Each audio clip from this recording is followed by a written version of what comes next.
চলতি বছরের শুরুর দিকেই তাইওয়ানের কাছে উন্নত প্রজন্মের এসব মর্টার বিক্রি করেছে যুক্তরাষ্ট্র।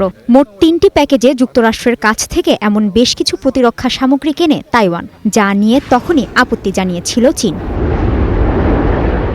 দীর্ঘ ৪৭ বছর ধরে তাইওয়ানের কাছে অস্ত্র বিক্রি করে আসছে যুক্তরাষ্ট্র।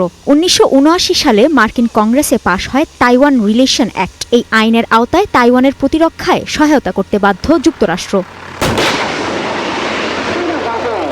সোমবার হোয়াইট হাউসে ট্রাম্প জানান, বেইজিং সফরে তিনি প্রেসিডেন্ট শি জিনপিং এর সঙ্গে তাইওয়ানে অস্ত্র বিক্রির বিষয়টি আলোচনা করবেন।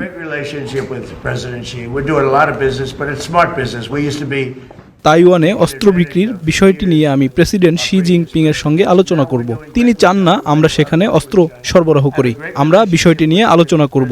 অনেকগুলো বিষয়ের একটি যা নিয়ে আমরা কথা বলবো। তাইওয়ানের কাছে অস্ত্র বিক্রি করাটা দীর্ঘদিন ধরেই যুক্তরাষ্ট্র চীন সম্পর্কের একটি বিরোধপূর্ণ বিষয়। দ্বীপরাষ্ট্র তাইওয়ানকে নিজেদের ভূখণ্ড বলে দাবি করে চীন। যুক্তরাষ্ট্র তাইওয়ানের সবচেয়ে গুরুত্বপূর্ণ মিত্র। তাইওয়ান প্রশ্নে ১৯৮২ সালে 6 অ্যাসিউরেন্স বা ৬টি নিশ্চয়তার নীতি গ্রহণ করেন প্রেসিডেন্ট রোনাল্ড রিগান।